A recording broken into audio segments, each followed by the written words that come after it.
So we're at the car dealer, the used car dealer, looking around. We are going to get that Ford Focus. Come on, phone, focus. That one, the little guy right there. We're gonna get that guy. That little guy right there we're gonna get, or at least my friend's going to get, because we looked at this one.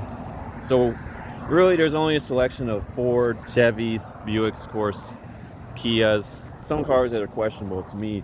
Now this Ford Escape is a 2017 with the 98,000 miles, I believe, or no, 87,000 miles. But the problem is, I don't know.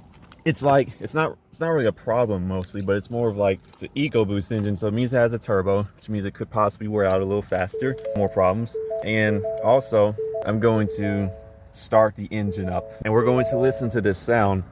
Pop the hood, listen to the sound. Yes, it's raining. And if you want to pop the hood, there's a yellow thing in there. Just turn that to the right and lift it up. Get your prop up.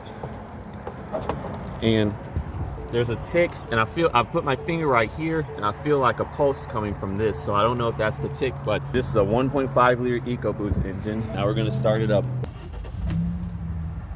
It kind of makes a little bit of a clack. I think it makes a little bit of a clackety sound. I want to make sure I don't lock myself out. But like, I don't know. I don't think it's significant. Maybe it's not this. I don't know. Probably just fuel injectors. This is a 1.5 liter EcoBoost, and this thing is so compact. But once again, because it has a turbo, so I don't know. It's definitely not easier to work on per se, but that Focus has such an open engine space, like literally such an open engine space. You could do anything. No cover, no nothing. All this cramped up space here. I'm not gonna test drive it because, well, we're kind of short on time. I mean, we are, but we aren't, which means we technically are to some extent. So I don't know. Let's see.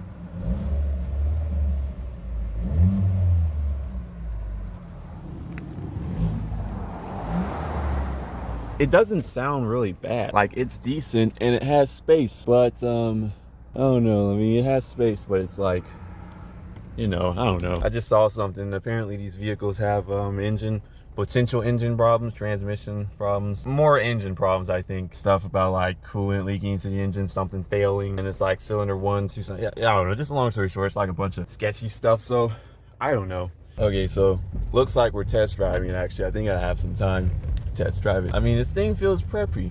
Feels preppy, and you know, not too much going on. Come on, traffic. Come on, traffic, move. Why does everything have to be so inconvenient? It's the dealer's car, so I'm not gonna perform a sprint rush. Come on. Finally. All right, now we're moving.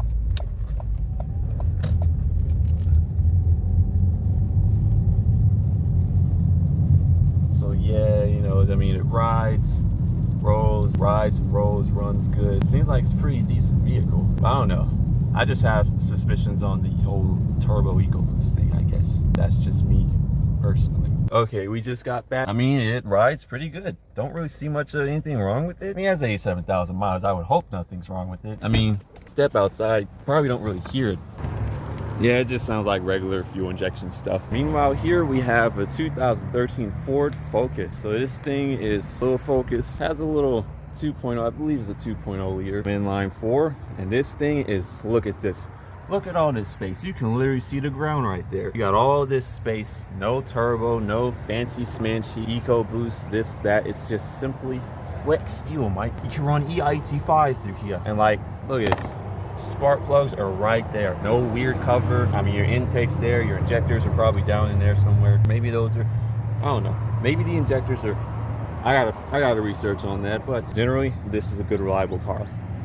Engine wise, transmission wise, I've read of one thing about it. I don't know, but it runs smooth, shifts smooth. So honestly, you look in here, interior, I mean, it's a small car, but for what it can do, spacious enough. Open the trunk here, and look, you have all this space right in here. Good enough for groceries, literally good enough for groceries. And if you really wanted to, you could push those seats down, put some plywood in here. But pretty simple construction. You don't need anything super fancy. You don't need anything off the top. You just need something that's extremely simple, extremely reliable, decent on, actually excellent on gas mileage. I mean, this thing is 40 miles per gallon. How could you hate that? Who can hate 40 miles per gallon?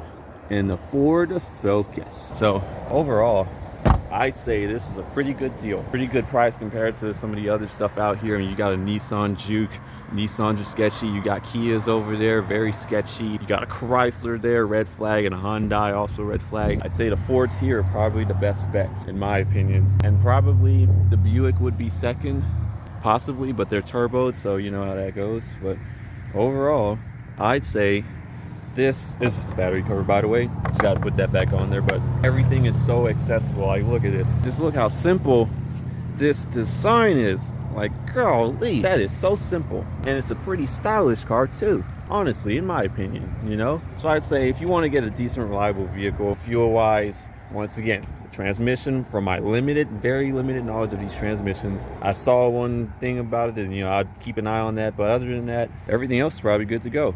I mean, you can't beat naturally aspirated. But anyway, thank you for visiting us on this random exploration, this random used car exploration.